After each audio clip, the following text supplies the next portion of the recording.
कया चक्षुरुन्मीलितं येन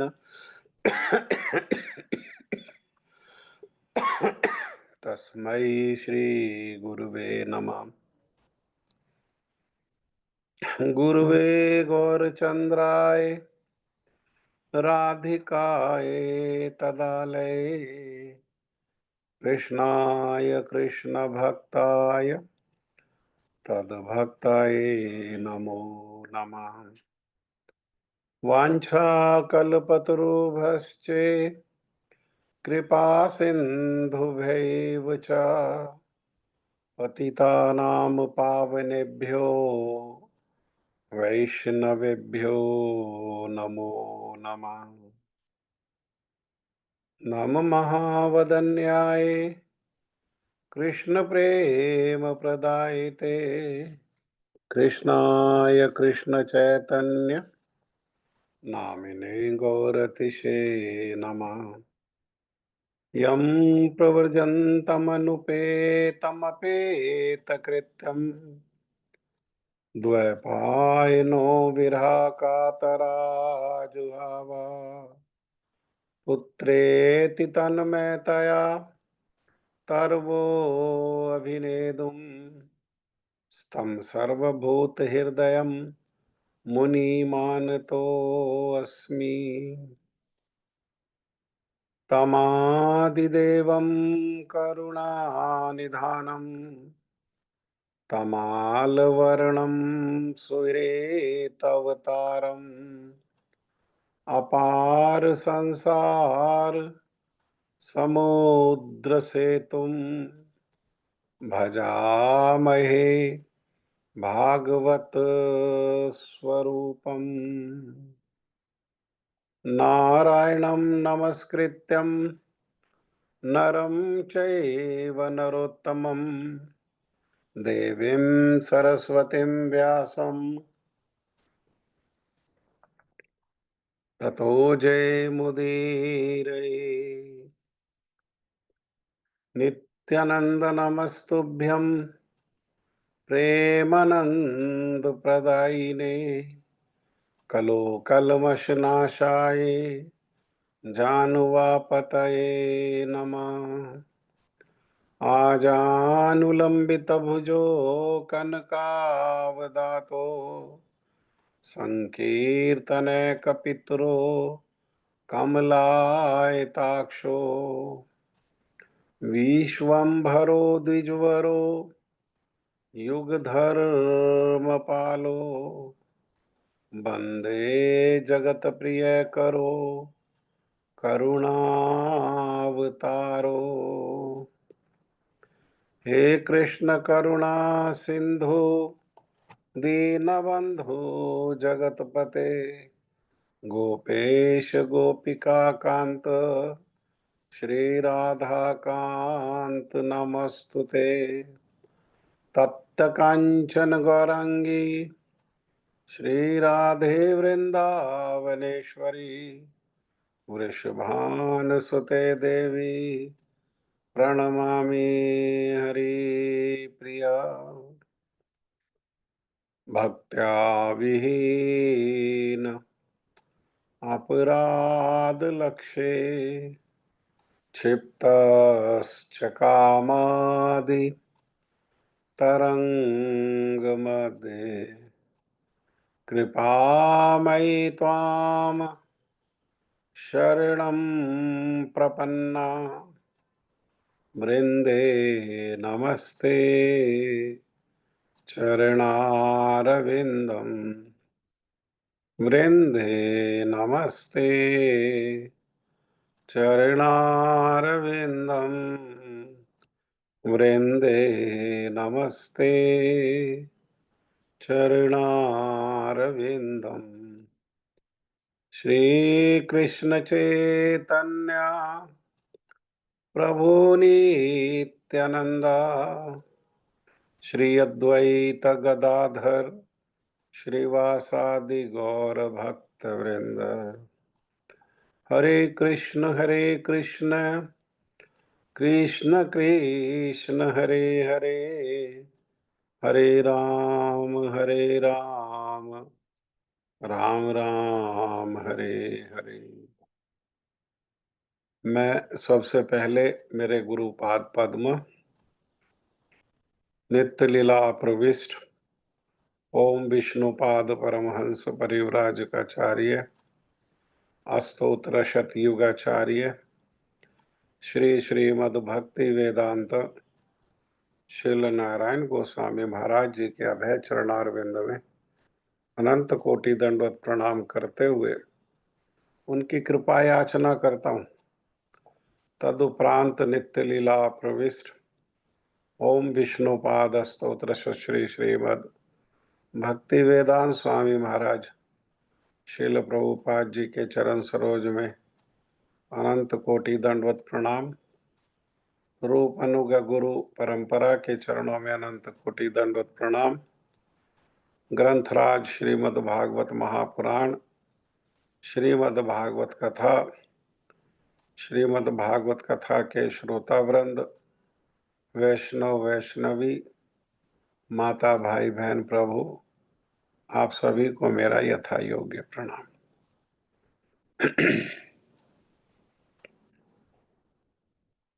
हम लोग सुन रहे थे कि किस प्रकार से उत्तरा के गर्भ में जो बालक है उसको लक्ष्य करके अश्वत्थामा ने ब्रह्मास्त्र से प्रहार किया और तब उत्तरा ने भगवान के चरणों में 2 श्लोकों में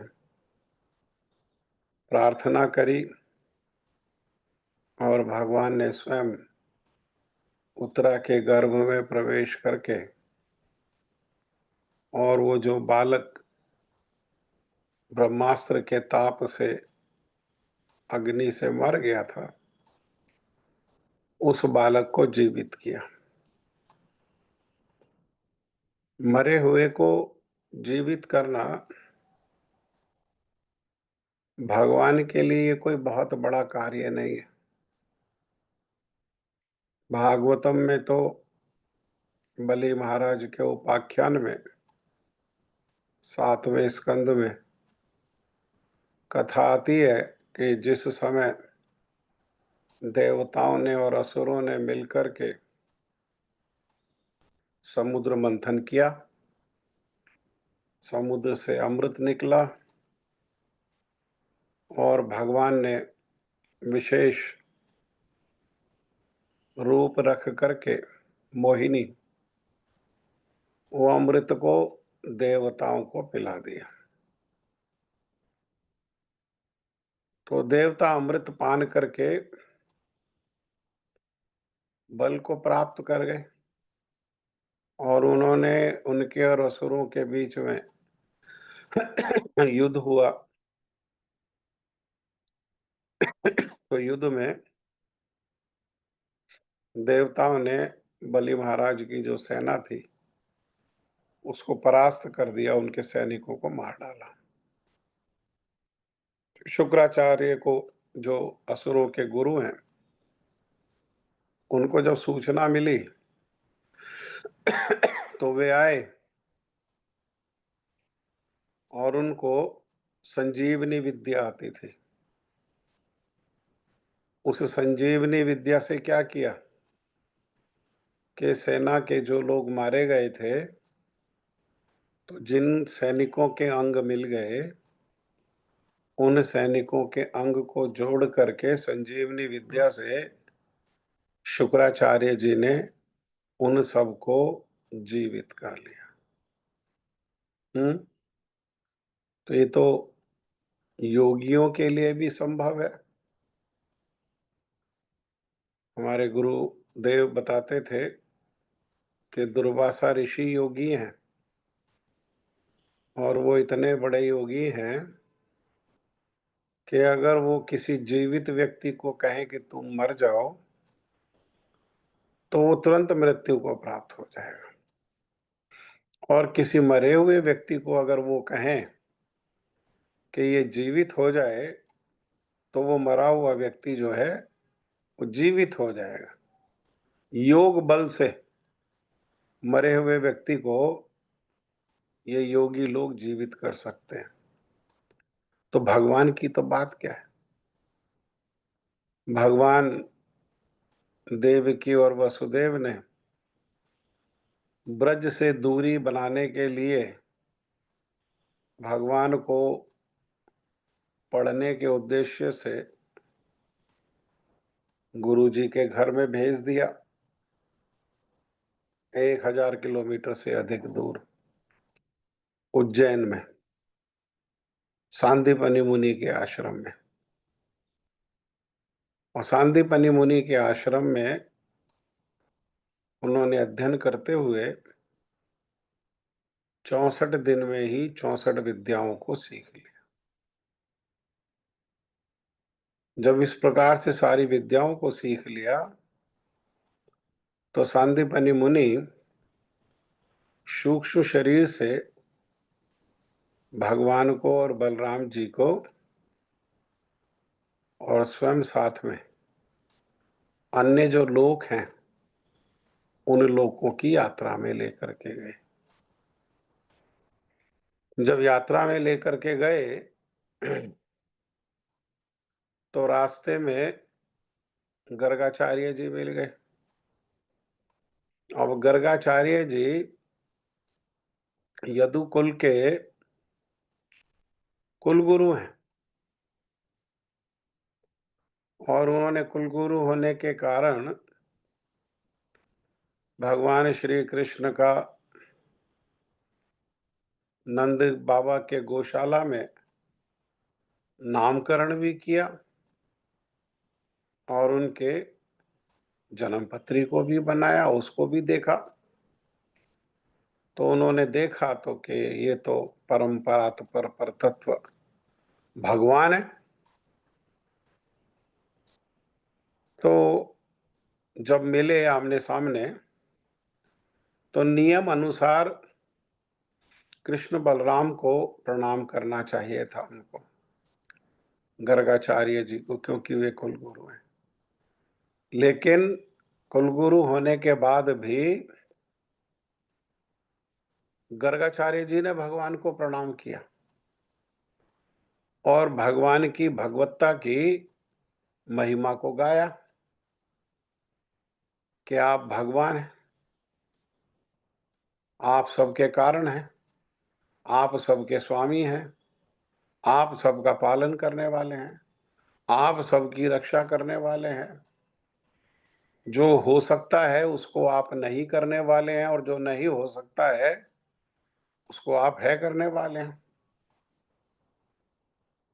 कर्तुम अकर्तुम परंतु कर्तुम। हम्म। तो ये सब बातों को सांदीपनि मुनि ने सुन लिया कि ये जो मेरा शिष्य है, जिसको मैं अपना शिष्य समझता हूं, वो वास्तव में भगवान है। और गर्गाचार्य जी कह रहे हैं आप भगवान हैं, आपके लिए कुछ असंभव नहीं है, आपके लिए सब संभव है। तो ये सब बातें सुनकर के जब लौटे तो सांदीपनि मुनि ने अपने पत्नी को बताया, गृहस्थ है, भगवान श्री कृष्ण के गुरु भी गृहस्थ हैं और भगवान श्री राम के गुरु वशिष्ठ मुनि वो भी गृहस्थ हैं। तो सांदीपनि मुनि ने अपने पत्नी को बताया कि हमारे गुरुकुल में ये जो कृष्ण है ये कोई साधारण बालक नहीं है, ये स्वयं भगवान है। तो सांदीपनि मुनि की पत्नी ने कहा कि जब ये भगवान है तो इनके लिए कुछ भी संभव है, कुछ भी असंभव नहीं है, इनके लिए सब कुछ संभव है। तो अब विद्या तो पूर्ण हो गई, अब गुरुकुल से जाने का समय आ गया।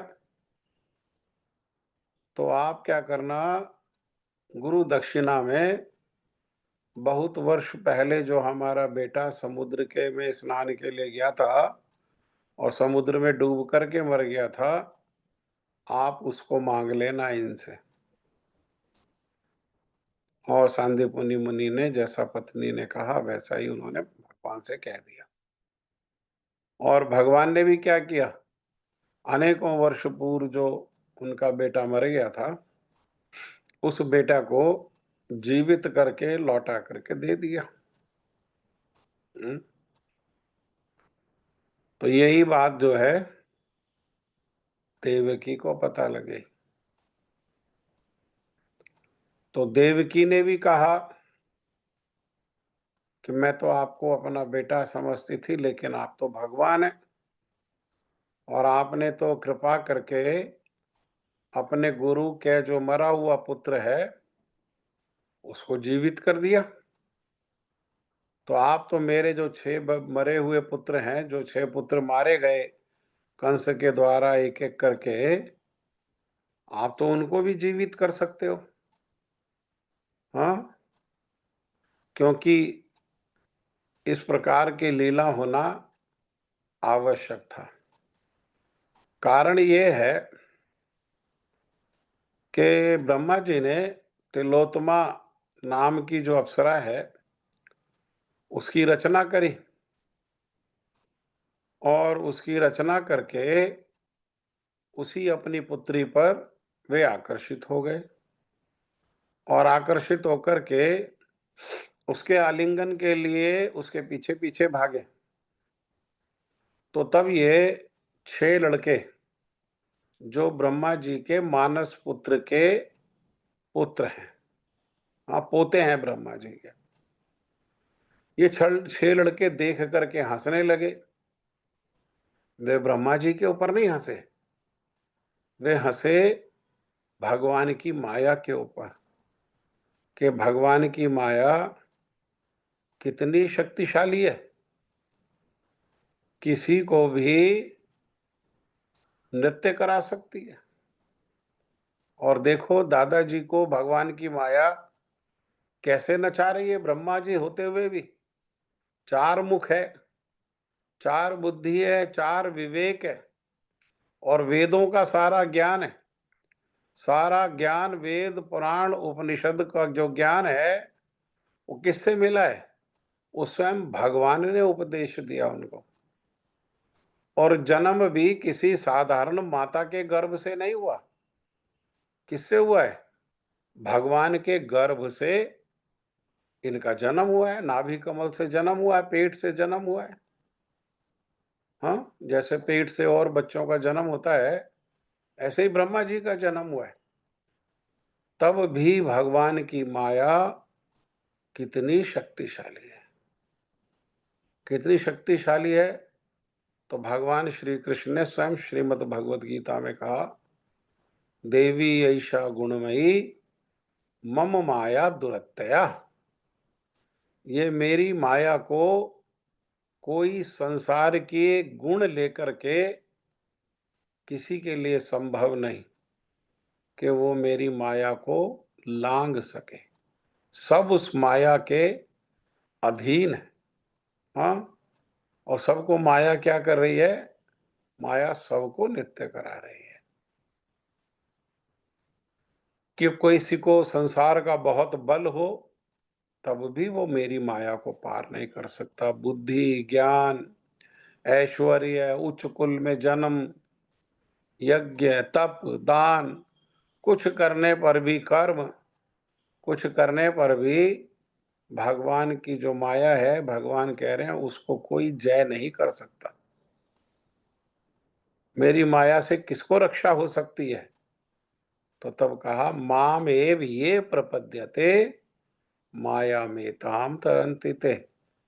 जो केवल मेरी ही एव, केवल मेरी ही शरण में आ जाते हैं, अन्य अन्य किसी की शरण में जाने से माया से रक्षा नहीं होगी। अन्य अन्य देवी देवताओं की शरण में जाने से माया से रक्षा नहीं हो सकती। ब्रह्मा जी की शरण में जाएंगे तो ब्रह्मा जी तो देखो कैसे अभी उनके पोते हंस रहे हैं माया के उधर उस पर।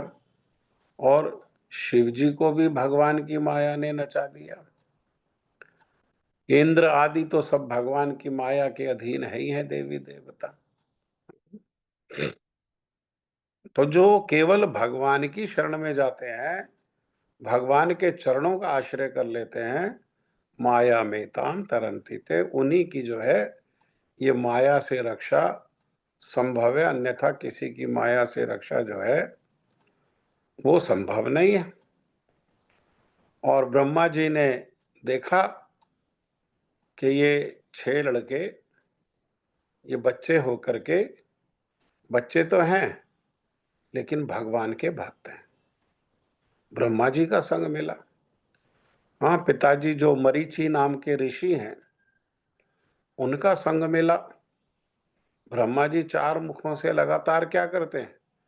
ब्रह्मा जी 4 मुखों से लगातार भगवान का नाम लेते हैं। हरे कृष्ण कृष्ण कृष्ण हरे हरे, हरे राम राम राम हरे हरे। तो ब्रह्मा जी के माध्यम से भगवान लीला कर रहे हैं। ब्रह्मा जी जो है वो भी भक्त होने के कारण भगवान के साथ उस लीला में वो सहयोग है उनका।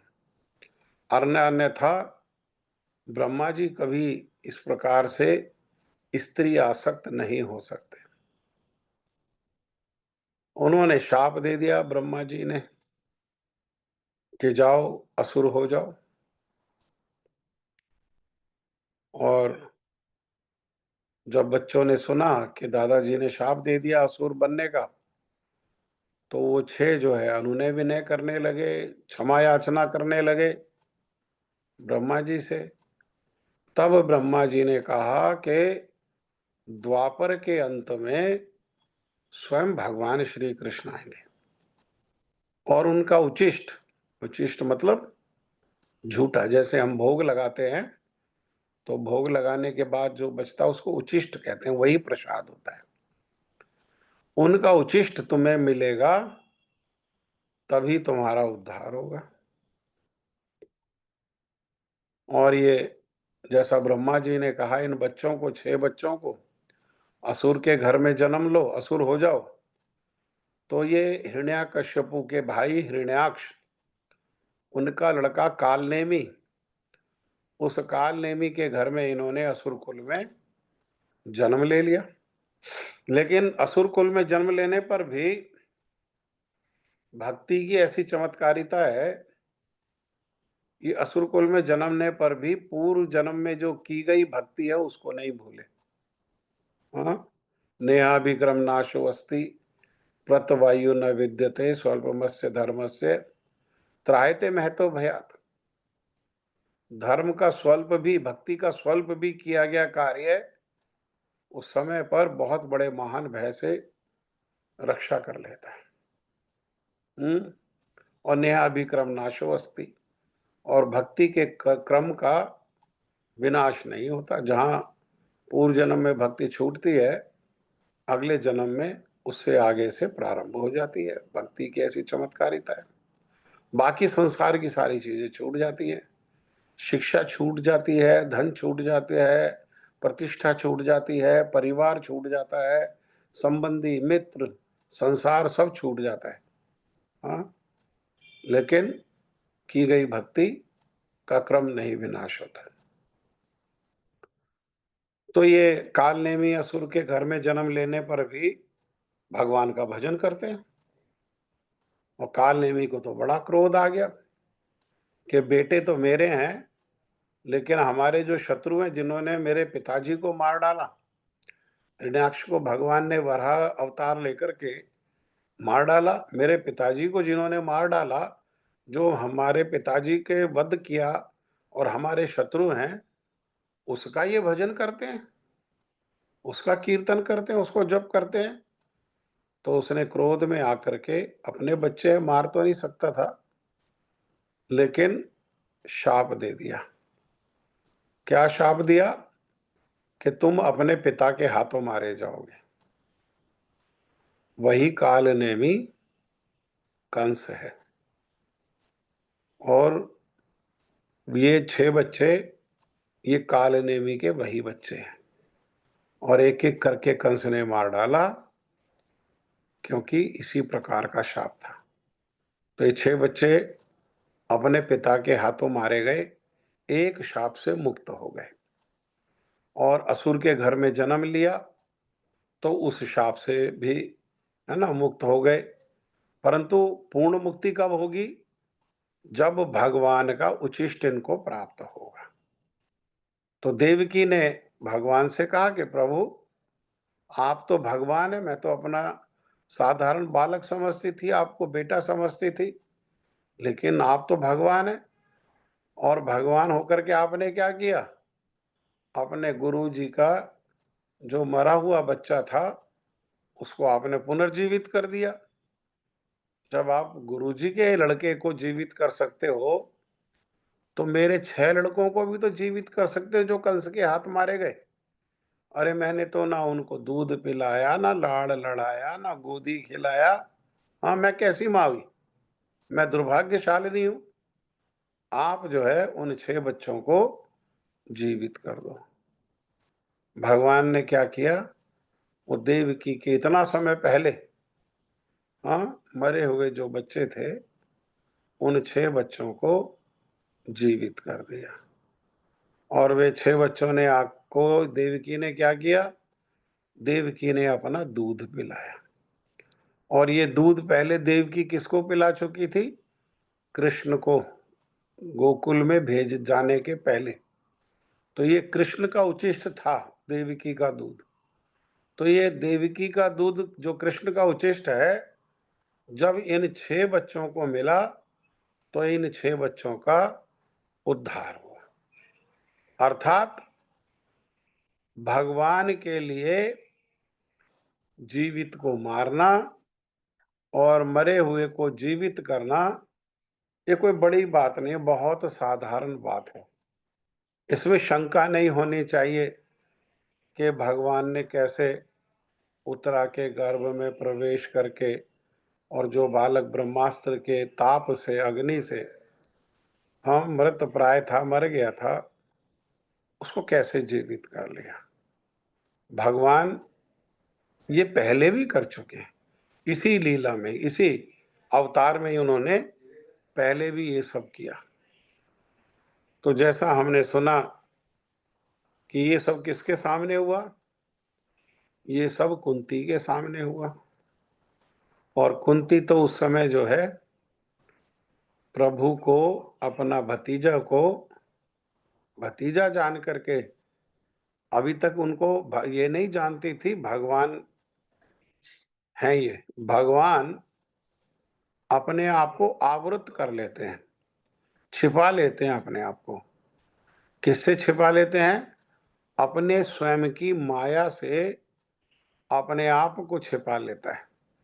जैसे सूरज अपनी ही सृष्टि की गए बादलों से अपने आप को छुपा लेता है, बादल आच्छादित कर लेते हैं, आवृत कर देते हैं सूरज को।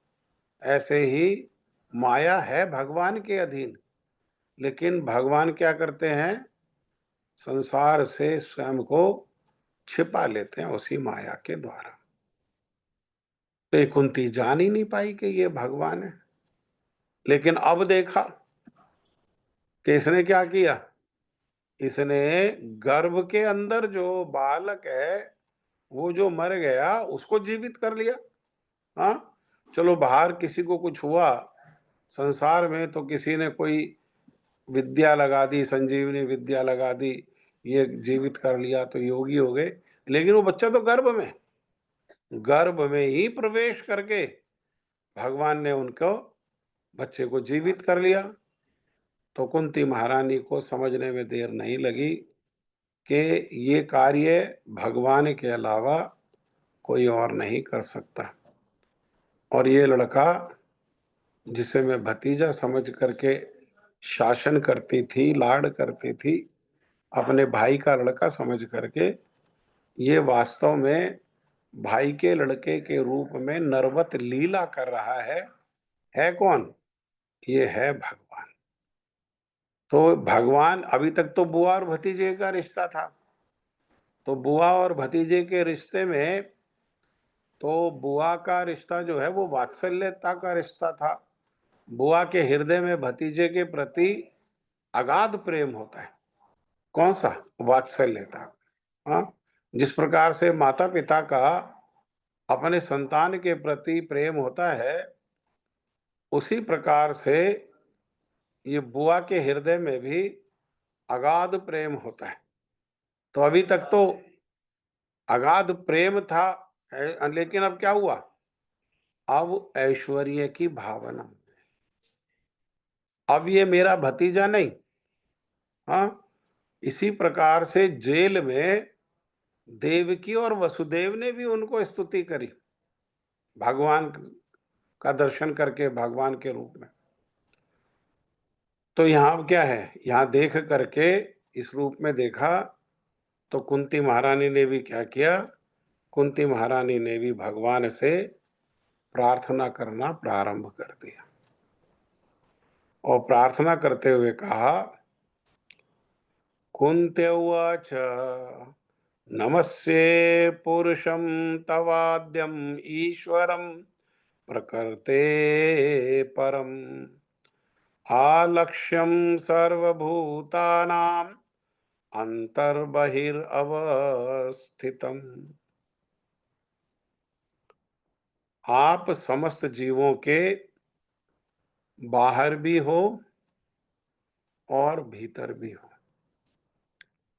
भीतर सबके हृदय में है भगवान। ईश्वर सर्वभूतानां हृतदेशे अर्जुन तिष्ठति। परमात्मा रूप में सब जीवों के, हाँ, चींटी से लेकर के ब्रह्मा जी तक, ब्रह्मा भी जीव है, भगवान सबके हृदय में है। कठोपनिषद में बताया कि एक वृक्ष है, हरा वृक्ष, और उस पर दो पक्षी, हरे, तोता जैसे हरा होता है, हरे पक्षी दो उस पर बैठे हुए हैं। और क्या कर रहे हैं? दोनों में से एक क्या कर रहा है? एक तो उस वृक्ष पर लगे हुए फल खा रहा है। कभी कोई फल खट्टा आता है उसके मुख में और कभी कोई फल जो है वो मीठा आता है। तो ये वृक्ष क्या है? ये वृक्ष है संसार। हम्म? और इस संसार में जीव क्या कर रहे हैं? तो जीव अपने पाप और पुण्य के फल को भोग रहे हैं। पाप का ही फल जो है वो खट्टा फल है और पुण्य का ही फल जो है वो मीठा फल है। अर्थात अपने पाप और पुण्य को भोग रहे हैं और मनुष्य के शरीर में अपने किए हुए पाप और पुण्य को भोग भी रहे हैं और आने वाले जन्मों के लिए नए कर्म भी कर रहे हैं। लेकिन जो दूसरा पक्षी है वो कुछ नहीं कर रहा, केवल इस पक्षी को क्रिया करते हुए वो देख रहा है। दूसरा पक्षी जो है इसका साक्षी है। हाँ? तो भगवान हृदय में कैसे हैं? तो वो साक्षी है। हाँ? हमारे हर विचार के, मनसा वाचा कर्मणा, हमारे हर एक्शन के वो हृदय में साक्षी है। स्वयं भगवान श्री कृष्ण ने श्रीमद् भगवद गीता में कहा, गतिर भरता प्रभु साक्षी। सारे जीवों की गति लक्ष्य कौन है? तो भगवान कह रहे मैं हूं। भरता मतलब खिलाने पिलाने वाला, भरण पोषण करने वाला कौन है? तो भगवान कह रहे मैं हूं। गतिर भरता प्रभु। स्वामी कौन है? तो स्वामी मैं हूं। सबका एक ही कर्तव्य है, मेरी सेवा करना। और साक्षी, और सारे जीवों के किए गए कार्यों का मैं साक्षी हूं। तो इस प्रकार से भगवान हृदय के अंदर है, हर जीव के अंदर हैं। और अंदर से क्या करते हैं? वो ज्ञान भी देते हैं अंदर से, और अपोहनम, भूलने का भी वही शक्ति देते हैं। जो जीव भगवान को स्मरण करना चाहते हैं तो उनको इस प्रकार की स्मृति ज्ञान देते हैं, और जो भगवान को भूल करके संसार के विषयों का भोग करना चाहते हैं उनको भी वे भगवान जो है उस प्रकार की विस्मृति प्रदान करते हैं। स्मृति भी, ज्ञान भी, स्मृति भी और विस्मृति भी। ये कौन करते हैं? ये हृदय में जो भगवान साक्षी के रूप में है, परमात्मा रूप में है, वे इस प्रकार से ये करते हैं। और बाहर भी है, सब स्थान पर, कण कण में, हर अणु में। हाँ, अंदर और बाहर। क्या कुंती महारानी कह रही, प्रभु आप अंदर भी हो और आप बाहर भी हो, लेकिन ये सब होते हुए भी इंद्रियों और इंद्रियों की जो वृत्तियां हैं उनसे आपको अनुभव नहीं किया जा सकता। अर्थात ये जो जड़ इंद्रियां हैं और जड़ इंद्रियों की जो वृत्तियां हैं, हाँ, तो उनसे आपको कोई पकड़ नहीं सकता। आंखों से कोई आपको देख नहीं सकता, कानों से कोई आपको सुन नहीं सकता, और त्वचा से कोई आपको स्पर्श नहीं कर सकता, नाक से कोई आपकी सुगंध नहीं ले सकता है, जिह्वा से कोई आपकी महिमा ही नहीं गा सकता। ऐसी अगाध महिमा है। हाँ, भगवान अनंत कह रहे हैं कि मैं अनंत अनंत मुख से अनंत काल से उन प्रभु की महिमा को गायन कर रहा हूं, लेकिन मैं अभी उनकी महिमा को स्पर्श भी नहीं कर पाया। हाँ, ब्रह्मा जी भी जब भगवान की स्तुति कर रहे हैं तो तब वो भी कह रहे हैं कि सामर्थ्य तो नहीं है किसी में, लेकिन कोई करोड़ों करोड़ों जन्म लेकर के और पृथ्वी पर जितने कण हैं उन सब कणों को गिन ले, आकाश में जितनी ओस की बूंदें हैं उन ओस की बूंदों को गिन ले, और आसमान में जितने तारे हैं उन तारों को गिन ले। ऐसा असंभव है, लेकिन कोई कहे कि मैंने करोड़ों करोड़ जन्म लेकर के इस असंभव कार्य को संभव कर दिया, तो कह रहे हो सकता है वो संभव है, लेकिन कोई आपके गुण महिमा को जान ले ऐसा प्रभु संभव नहीं। हाँ, आपके सारे गुणों को, आपके गुण कितने हैं? अनंत गुण हैं। हाँ, इसीलिए संसार में अगर कोई ये बात कहता है कि मैंने भगवान को जान लिया, तो ब्रह्मा जी कह रहे हैं कि वो कहता रहे। एक मुख लेकर के, एक बुद्धि लेकर के, एक विवेक लेकर के अगर किसी ने कहा कि भगवान को जान लिया, तो वो कहता रहे मैंने भगवान को जान लिया, लेकिन मैं चार मुख लेकर के, चार बुद्धि लेकर के, चार विवेक लेकर के, हाँ, मैं घोषणा करता हूं कि मैं भगवान के ज्ञान का स्पर्श भी नहीं कर पाया। हाँ?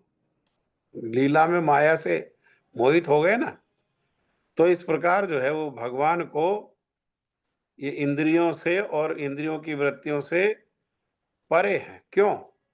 क्योंकि ये जो इंद्रियां हैं और ये वृत्तियां हैं, ये तो संसार में प्रकृति से आवृत है, प्रकृति से ढकी हुई है। और भगवान क्या है? भगवान उस प्रकृति के स्वामी है, भगवान उस माया के स्वामी है। संसार के जीव भगवान की माया के अधीन है, और वो स्वयं जो माया है वो भगवान के अधीन है।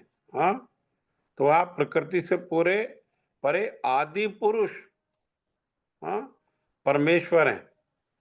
तो अभी समय हो गया, ये आदि पुरुष और जो परमेश्वर है इसकी जो हमारे आचार्यों ने व्याख्या की है, इसको फिर हम अगले कथा में सुनेंगे। ठीक है।